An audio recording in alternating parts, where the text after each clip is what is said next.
हिंदी अनुवाद करता हूं इसका। हे मातृभूमि, मैं तेरी संतान हूं, जब कभी मौका मिलेगा मैं अपनी छाती पे गोली खाने से भी पीछे नहीं हटूंगा। यह शख्सियत थी उस व्यक्ति की।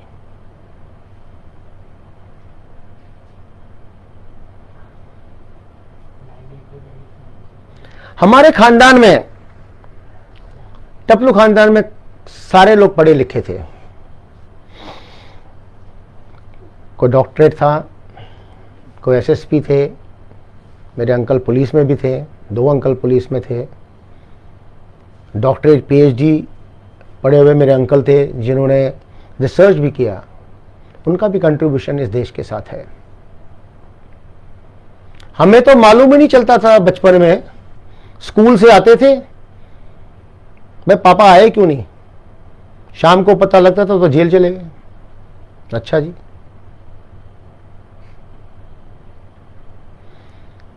कई बार उनको जेल ले जाया गया, कई बार वो जेल चले गए। सबसे लंबे समय तक जब वो जेल में रहे वो था इमरजेंसी का दौर।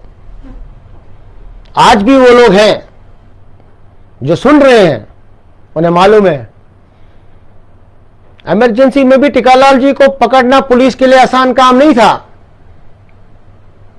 वो कश्मीर से निकले, देश के दूसरे हिस्सों में 15 दिन तक आंदोलन किया।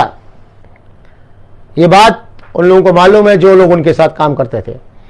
लेकिन 15 दिन के बाद वापस आए कश्मीर और लाल चौक में उनको अरेस्ट कर लिया गया। 9 महीने 23 दिन तक वो जेल में रहे।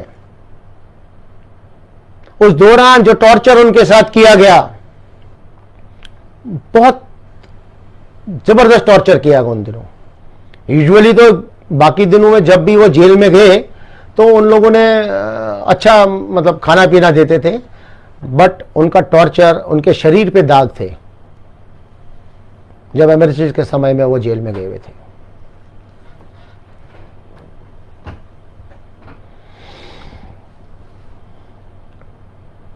टिकालाल जी ने एक साधारण व्यक्ति थे, लेकिन हर लोगों की वो सुनते थे। आप लोगों में से कईयों को मालूम है, बड़ी हंसने वाली बात है, छोटे से भी कार्यकर्ता जो उनके सामने अगर होते थे वो सिगरेट पीछे छुपा देते थे, उनकी आधी उम्र का भी। वो इतना प्यार, इतना लगाव करते थे अपने कार्यकर्ता से, उस कार्यकर्ता के सामने भी वो सिगरेट नहीं पीते थे। ये उनकी शख्सियत थी।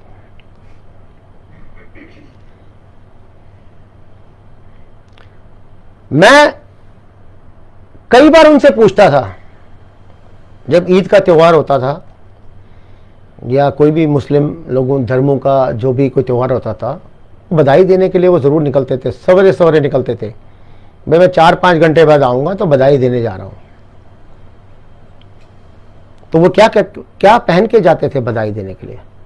अपनी काली टोपी, जिसको कई लोग संगी टोपी कहते हैं, वो टोपी पहन के और बेल्ट पहन के निकलते थे। मुझे अजीब सा लगता था। मैं उनसे पूछता था, अब ये पहन के क्या कर रहे? बेकार में कुछ लोग सुना देंगे, आओ ऐसा जनसंगी आ गया, संगी आ गया। तो उनका उत्तर मेरे क्या होता था, बेटा ये मुझसे नहीं डरते, ये इस बेल्ट और टोपी से ही डरते हैं। कि जितनी ये मेरी इज्जत करते हैं ना, जो डर है इनके दिमाग में मेरे बारे में, और इस टोपी और इसी की वजह से।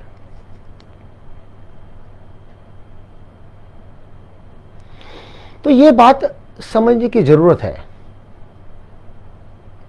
क्यों टिकालाल जी को मारा गया, किस कारण से उन्होंने मारा गया। वो अगर जिंदा जीवित होते, मैं आप लोगों से एक बात और शेयर करूंगा।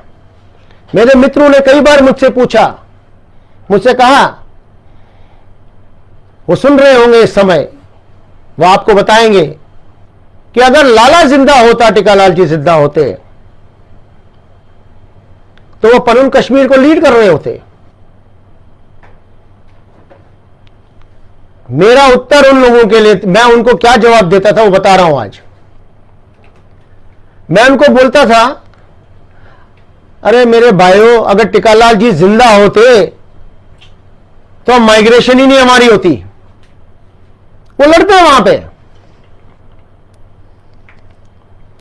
वो लड़ते, वो नहीं निकलते।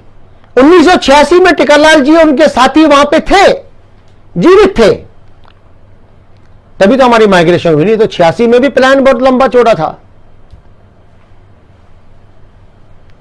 इसीलिए जम्मू कश्मीर लिबरेशन फ्रंट ने उनकी हत्या कर दी। ये आजकल मैं सुनता हूं, कई लोग कहते हैं, कई प्रवक्ताओं को सुनता हूं, वो कहते हैं हमारे को तो पाकिस्तान के लोगों ने मारा, पाकिस्तानी मिलिटेंटों ने मारा। मैं आपसे विनती करता हूं, इस झूठ को बोलना बंद कीजिए,